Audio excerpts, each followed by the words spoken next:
நிறைவேற்றப்பட்டது.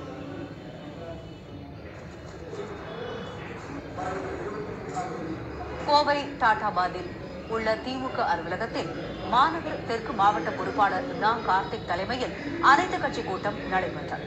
இக்கூட்டத்தில் மாநகர் வடக்கு மாவட்ட திமுக பொறுப்பாளர் முத்துசாமி, புறநகர் தெற்கு மாவட்ட செயலாளர் ராமச்சந்திரன், காங்கிரஸ் கட்சி மாவட்ட தலைவர் மயூரா ஜெயக்குமார், மார்க்சிஸ்ட் கம்யூனிஸ்ட் கட்சி நிர்வாகி ராமமூர்த்தி உள்ளிட்ட கட்சிகளின் நிர்வாகிகள் கலந்து கொண்டனர். மத வெறியை தூண்டி வரும் ராஜாவை கைது செய்யாமல் இருப்பதற்கு கண்டனம் தெரிவிக்கப்பட்டது. மேலும் காவிரி மேலாண்மை வாரியம் அமைக்காத மத்திய அரசை கண்டித்து நடைபெறும் மனித சங்கிலி போராட்டம் வெற்றி பெற செய்வது என தீர்மானம் நிறைவேற்றப்பட்டது.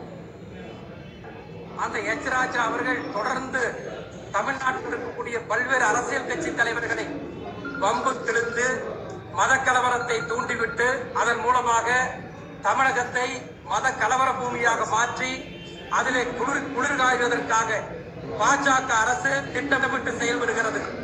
காவிரி மேலாண்மை வாரியத்தை எதிர்காலத்திலே நிச்சயமாக உறுதியாக அமைக்க வேண்டும் என்ற அந்த கோரிக்கை வலுப்பெறுகின்ற வகையிலே அந்த மனித சங்கிலி போராட்டம் வருகின்ற 23ஆம் தேதி மாலை 4 மணியில இருந்து 6 மணி வரை நடைபெறவிருக்கிறது.